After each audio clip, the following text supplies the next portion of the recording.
Hello everyone. Today we will be continuing our discussion of voting methods with what is known as the Borda count method. Now the Borda count method is a method for determining the winner or results of an election by basically assigning different point values to different rankings on a preference ballot. So we will continue to look at this example that we introduced a couple videos ago, and we will determine the ranking of our 4 candidates on this preference schedule using the Borda count method. So when we are assigning point values for the Borda count method, the usual method is that we say 4th place constitutes 1 point,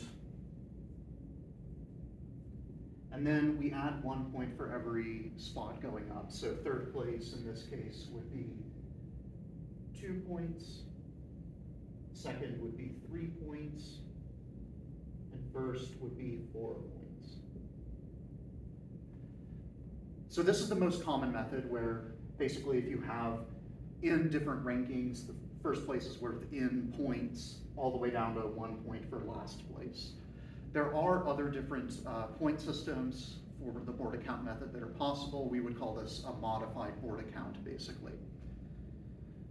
Now, at this point, what we are going to do is we are going to assign points to each candidate based on how many votes they have for each of these different spots, 1st, 2nd, 3rd, and 4th. So what I like to do whenever I'm figuring this out is I write in the number of points in the corner of each of these little boxes, basically. So let's look at our first column. So we have 9 voters that picked the ranking B, A, D, C. So what we're going to do is we're just going to go down the list, and we're going to multiply the number of votes by how many points that position on the ballot is worth. So in this case, B, we're going to have 9 times 4, that's going to be 36 points. And then next, A, we have 9 times 3, so that's going to be 27 points. D, 9 times 2, 18. And C, 9 times 1, that's just going to be 9. All right? And now we're going to do the same thing for all of these other columns. So next column, 7 votes, so we've got 28, 21, 14, 7. Next column, 5 votes, so that gives us 20, 15, 10, 5. Next column, 3 votes, so that's 12, 9, 6, 3. And then finally, our last column, we only have 1 vote, so it's just going to be 4, 3, 2, 1. So at this point, we've assigned all of our points to our different little boxes here on the preference schedule. So now what we need to do is figure out how many total points each candidate has.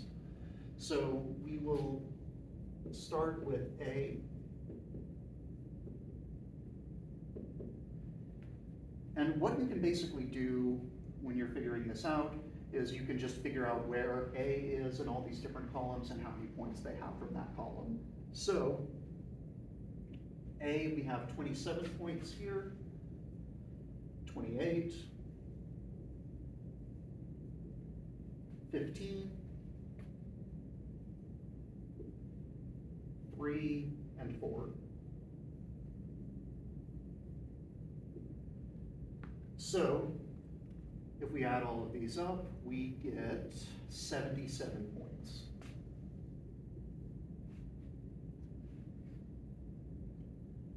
All right, next we're going to do the same thing for B. So we've got 36 plus 7 plus 10 plus 6 plus 3.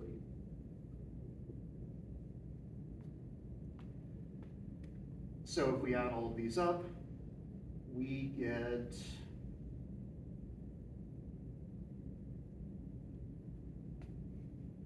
62 votes.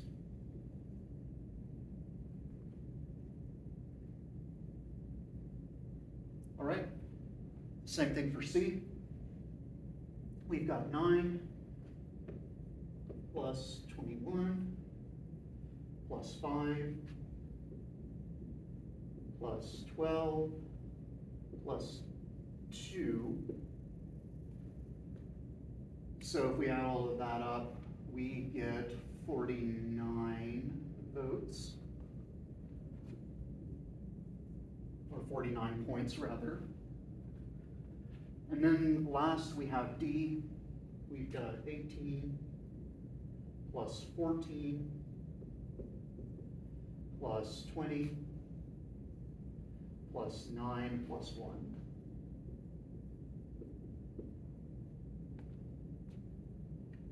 So if we add all of that up, we get 62.